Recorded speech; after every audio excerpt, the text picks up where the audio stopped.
पुणे शहरामध्ये गेल्या 2 महिन्यांपासून पाण्याचा तुटवडा जाणवतोय। पुण्यामध्ये प्रशासनाची अघोषित पाणी कपात पाहायला मिळते। पुणे शहरामध्ये गेल्या 2 महिन्यांपासून पाण्याचा तुटवडा आहे। रवींद्र धंगेकर यांनी आता प्रशासनावरती आरोप केलाय। कालवा समितीच्या बैठकीमध्ये घेण्यात आलेल्या निर्णयाला डावललं जातंय। पेठांमध्ये पाण्याचे मीटर बसवण्यात आले आहेत, त्यामुळे मोठा भ्रष्टाचार आहे।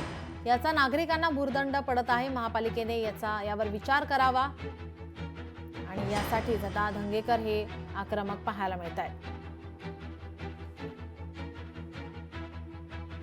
कालवा समितीमध्ये पुण्याचं पाणी कमी केलं नाही, पण माझ्या माहितीप्रमाणे अघोषित म्हणजे सांगायचे कन करायचे अशा पद्धतीचं पाणी तुटवडा आज पॅटर्नमध्ये। आणि त्याचबरोबर आता पॅटर्नमध्ये पाण्याचे मीटर आले आणि पाण्याचे मीटर बसल्यानंतर प्रचंड प्रमाणामध्ये नागरिकांना त्याचा येणारा पैसा तो भरावा लागणार आहे मीटरचा, आणि याच्यामुळं नागरिकांना मोठा तुटवडा होणार आहे।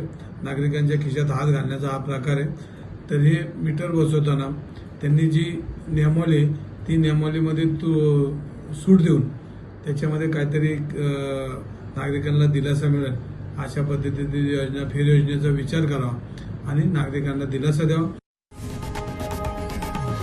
लोकशाही मराठी ऐका, पहा, जागरूक रहा।